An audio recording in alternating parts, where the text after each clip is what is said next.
بلوچستان میں زرعی انقلاب کی جانب اہم قدم، نولنگ ڈیم منصوبے پر کام تیز کرنے کا فیصلہ۔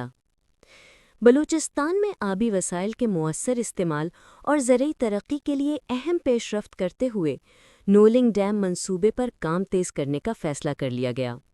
یہ فیصلہ وزیر اعلیٰ بلوچستان میر سرفراز بگٹی کی زیر صدارت ہونے والے اجلاس میں کیا گیا، جس میں متعلقہ حکام نے منصوبے پر تفصیلی بریفنگ دی۔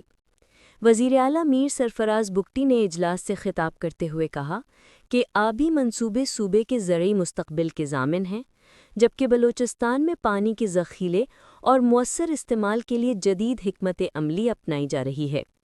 انہوں نے مزید کہا کہ نولنگ ڈیم جیسے منصوبے کسانوں کی خوشحالی اور معاشی استحکام کی علامت ہیں۔ وزیر اعلیٰ نے واضح کیا کہ حکومت کا فوکس قابل استعمال پانی میں اضافہ اور زراعت کی پیداواری صلاحیت بڑھانا ہے۔ ان کا کہنا تھا کہ آبی منصوبے ماحولیاتی توازن اور دیہی معاشی استحکام میں سنگ میل ثابت ہوں گے۔ بریفنگ کے مطابق نولنگ ڈیم منصوبے پر 2 ارب 15 کروڑ روپے کی لاگت آئے گی، جسے ایشین ڈیولپمنٹ بینک کے تعاون سے مکمل کیا جائے گا۔ منصوبے کی تکمیل سے 54,000 ایکڑ اراضی سیراب ہوگی، جبکہ 4.8 میگا واٹ بجلی بھی حاصل کی جائے گی۔ مزید بتایا گیا کہ نولنگ ڈیم ضلع جھل مکسی میں مولا ندی پر تعمیر کیا جا رہا ہے، جس سے مقامی آبادی کی معاشی حالت میں نمایاں بہتری متوقع ہے۔